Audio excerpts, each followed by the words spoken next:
Finally, natapos ko na nga din ayusin ang pangalawang balikbayan box ko mga kabusan. Anyong mga kabusan, ako nga pala si Glenn. For today's video ay ayusin ko na nga ang pangalawang balikbayan box ko.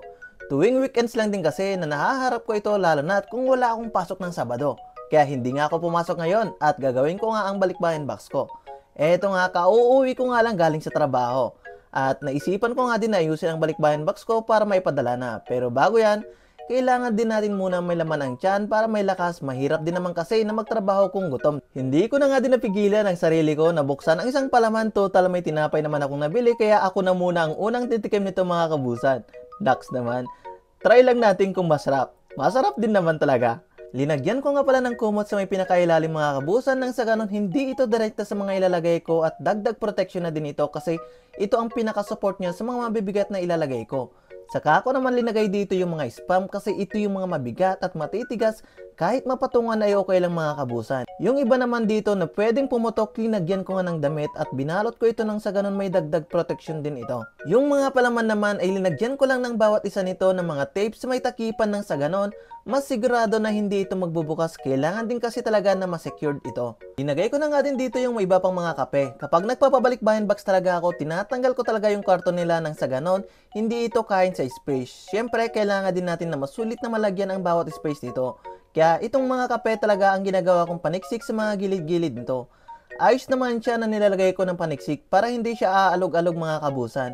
Sabi nga ng iba, napakadami daw ng kape na binili ko. Tama naman sila, madami talaga yan kung kami lang sa bahay ang gagamit o kaya magkukonsumo nito. Pero alam naman natin ang Filipino culture.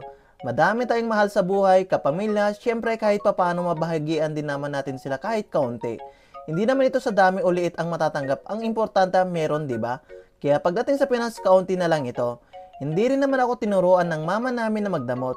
Laki kasi ako sa hirap kaya alam ko yung feeling ng walang-wala. Kahit nung mga bata pa kami, lalo na at isa lang ang mama namin na nagtaguyod para mapalaki kaming magkakapatid. Maswerte ako para sa akin kasi pinalaki kami ng mama namin na may disiplina. Hindi ko din matatamasa ito kung hindi dahil sa kanyang paggagaway sa amin. Yung iba ko palang gamit ay linagay ko na kasi hindi na nga ako magre-renew for sincere. Ayun nga, hindi na nga ako pumirma.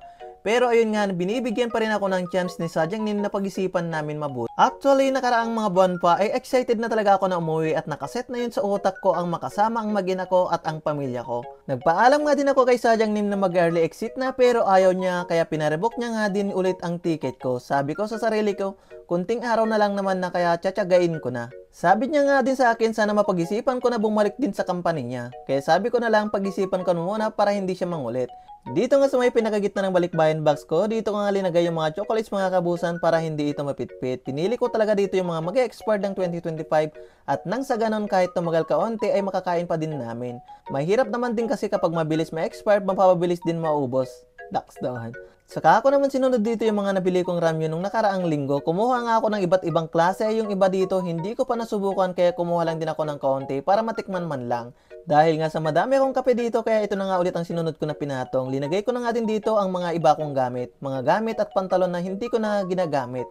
Kung mapapansin yung mga kabusan, maumbok nga din ito dahil nga sa mga damit na linagay ko at magiging bulky na nga din siya. Linagyan ko nga lang din ng karton ng mga sapatos sa may pinakaibabaw nito bago ko nga itong itape mga kabusan. Ititape ko na sana kaso hindi ko nga ito mapagdikit kaya tinawag ko nga dito si Jeff Konoy para may kasama kong pagdikitin ang balikbayan box ko. Linagyan ko nga lang muna sa magkabilang gilid ng tape at hinatak naman dito ni Jeff Konoy sa gitna nito nang sa ganon hindi na nga ito bubuka.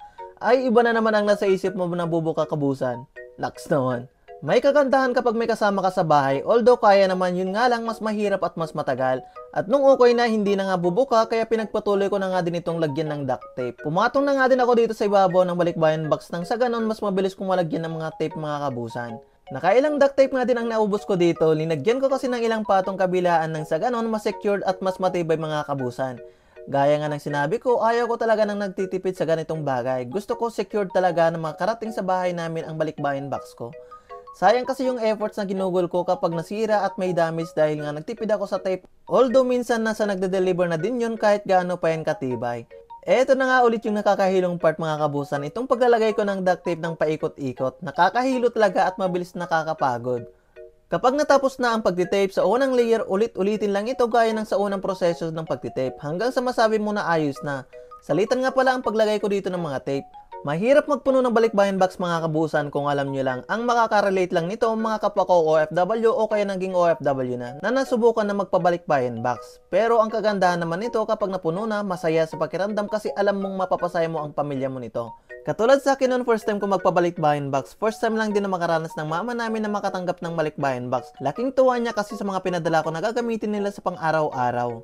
Inubos ko nga pala itong duct tape na linagay ko sa balikbayan box ko. Saka ko naman linagyan ng patong-patong na clear tape nang sa ganon, mas madikit at dagdag protection na nga din sa balikbayan box ko mga kabusan. Parehas lang din na inubos ko itong clear tape saka ko naman kinuskus para mas madikit mga kabusan. Finally, natapos ko na din mga kabusan. Nagtira lang din ako dito ng ilang piraso na kape dito na gagamitin ko sa pang-araw-araw bago ako uuwi ng mga kabusan. Ganon nga din dito yung mga chocolate na nabuksan ko na para may makakain ako kapag naboboard ako doon sa kampanya habang nagkakape. Tax naman. Dahil natapos na, naglinis naman ako dito ng mga basura na pinagtanggalan ko at yung mga karton na pwede kong itapon na inayos ko lang ito nang sa ganun malagyan ko na nga ito ng tali. Ready for pickup na nga ang balikbayan box ko. Thank you Lord at natapos na. Dalawang box. Thank you Lord.